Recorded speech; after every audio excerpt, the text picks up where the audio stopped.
Sveiki visi, su jumis aš, 314 Circle, ir šiandien mes pakalbėsim apie programėlę Mailbox. Važiuojam!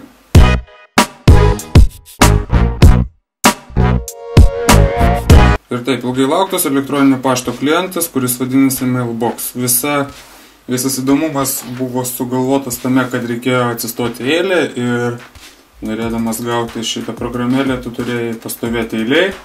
Stovėjau gan nemažą laiką, stovėjau apie 2 savaitės, laukiau ir sulaukiau. Ir galiu pasakyti, kad mane šitas klientas nuvylė. Kodėl? Pirmas dalykas, ką aš išsiaiškinau, pradėsiu nuo minusų, po to papasakosiu apie pliusus.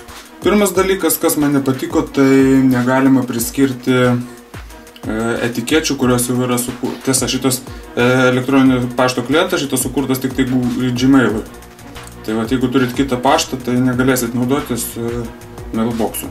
Tai vat, pirmas iš minusų būtų toksai, kad negalima šitam klientė naudotis jau tavo sukurtom etiketėm. Tai yra, jeigu man atėjo paštas, aš negaliu priklijuoti etiketės tos, kuri jau yra sukurta mano elektroniniam pašte, jeigu aš naudočiausi per kompiuterį.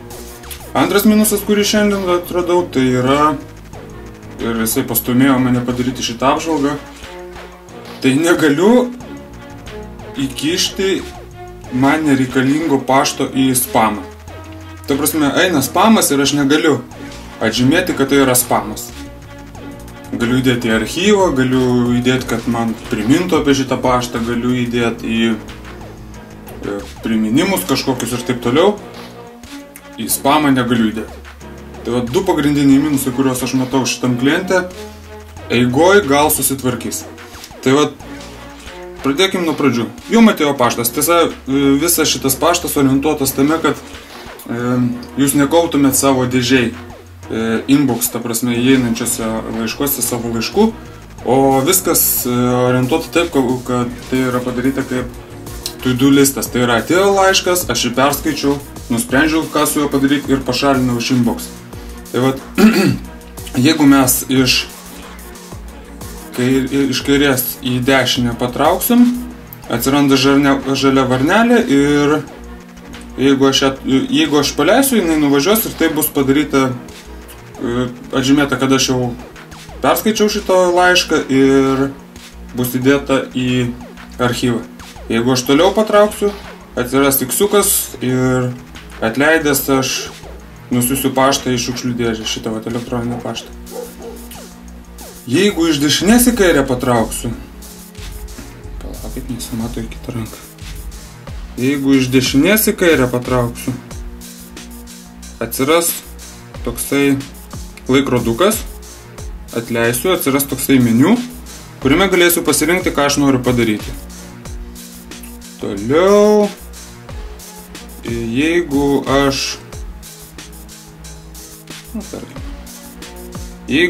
iš dešinės į kairę patrauksiu labiau, atsiras toksai vat rudam fone 3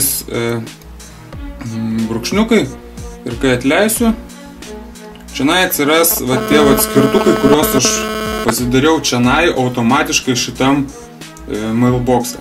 Tai reiškia, jeigu aš noriu paštui priskirti etiketę, aš turiu padaryti vieną žestą, atsidaro mano meniu, kurį aš noriu jau naudot, pasirenku, viskas jisai nukrito, mano pašto dėžutė tuščia, apie tai papasakosiu šiek tiek vėliau. Ir po to prisijungęs prie kompiuterio, aš vėl, ta prasme, prisijungus jau prie kompiuterio, prie Gmail'o, atsiranda etiketė, pati kaip etiketė Mailbox. Ir atidarius tą etiketę yra dar to etiketį dar etikečių, tokia vat kaip jūs matėt, vat 3 šitos etiketės ir jau tada įėjęs į tą etiketę. Aš suprantu, kad daug žodžių etiketė, bet taip yra. Aš surasiu savo laišką ir tada galėsiu priskirti jau man reikiamą etiketę mano Gmail'e. Nes priešingų atveju, jeigu aš numesiu į archyvą, mano laiškas kažkur pasimeta, aš jo nesugebėjau rasti. Vat, įmetęs archyvą čia Mailbox'e, aš nesugebėjau savo elektroniniam pašte surasti to laiško.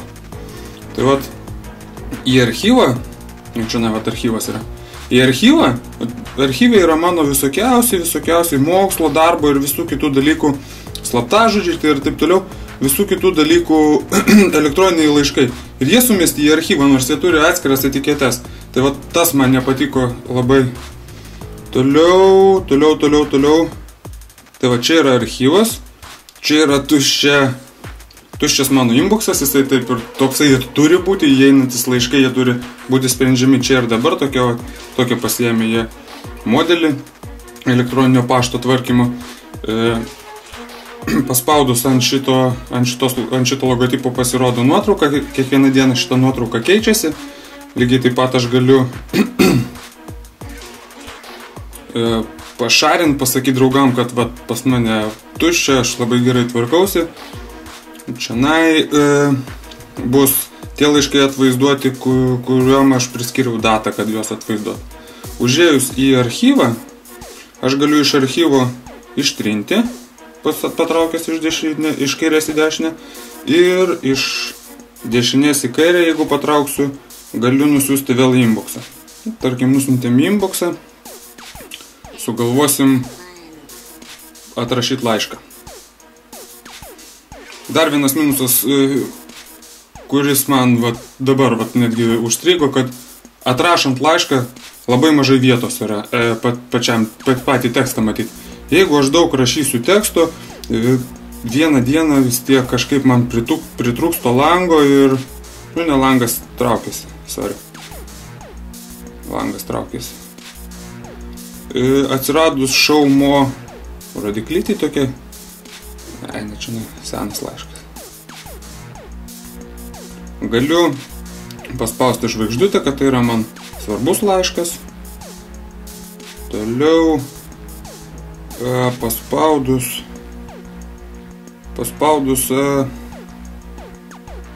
persiuntimo mygtuką, kuris vadinasi, va čia yra rodiklytė.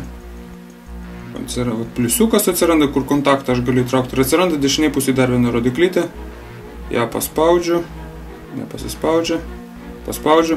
Atsiranda papildomos funkcijos, kuriomis aš galiu pasinaudoti. Tai kokie čia dar būtų? Šiaip iš tikrųjų pats iš esmės mailboxas labai patogus, nes tu jį gali valdyti vieną ranką. Iš dešinės į kairę, iš kairės į dešinę. Viskas tvarkoj, tiesa dar neparodžiau vieno tokio dalyko, kuris irgi vienas iš įdomesnių yra. Tarkim.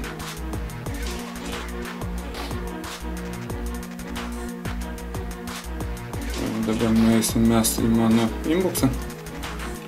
Aš susitvarkiau savo paštą ir kad nereikėtų kiekvieną kartą man atskirai daryti kažkokios funkcijos su kiekvienu mano laišku. Aš galiu pavažiuoti žemiau ir va čia atsiranda tokios kaip pauzės mygtukas. Patraukęs už to pauzės mygtuko, paspaudęs už to pauzės mygtuko, aš galiu visą bloką nusiųsti į archyvą arba visą bloką ištrinti. Lygiai taip pat ir į kitą pusę, arba visą bloką priskirti, kad galima būtų man priminti apie kažką, apie tos laiškus ir taip toliau. Yra nustatymai. Iš esmės elektroninis mailboxas rodo prie programėlės vieną tenai dvejetuką, nuliuką ten ar dar ką nors, ta prasme, ne nuliuką, atsiprašau, vienetuką, dvejetuką, ten kiek jūsų laiškų, neįeinantis laiškai, neperskaityti laiškai, o visi inboxe esantis laiškai, todėl nesusipaininkite. Aišku, tai galima pakeisti nustatymuose, bet tai yra patogu. Tu matai, kad neperskaityti laiškai yra, o jau nesutvarkyti laiškai. Tu juos perskaitai, bet tu tiesiog pamiršai su jais susitvarkyti. Tai kalbėjau be jokio pasiruošiamo teksto, aš visą laiką kalbu live, ta prasme, nesiruošiu jokių tekstų, ką matau, tą kalbu. Jeigu jūs galvojate, kad šitas elektroninio pašto klientas jums bus naudingas dėl to, kad jūs nesinaudojate etiketėmis ir mėgstate spamą ir nemėgstate nukreipti tų spamo laiškų į jiems skirtą vietą, prašau, atsisiųskit, naudokitės. Jeigu jūs galvojate, kad vis dėlto aš pamačiau per daug minusų, negu jūs pamatytumėt pliusų, irgi siūskitės, naudokit. O jeigu jūs galvojat, kad jisai nereikalingas jums, Tai atsistokit bent jau eilę, kad apkrauti jam darbą. Tai va, iki pasimatymo.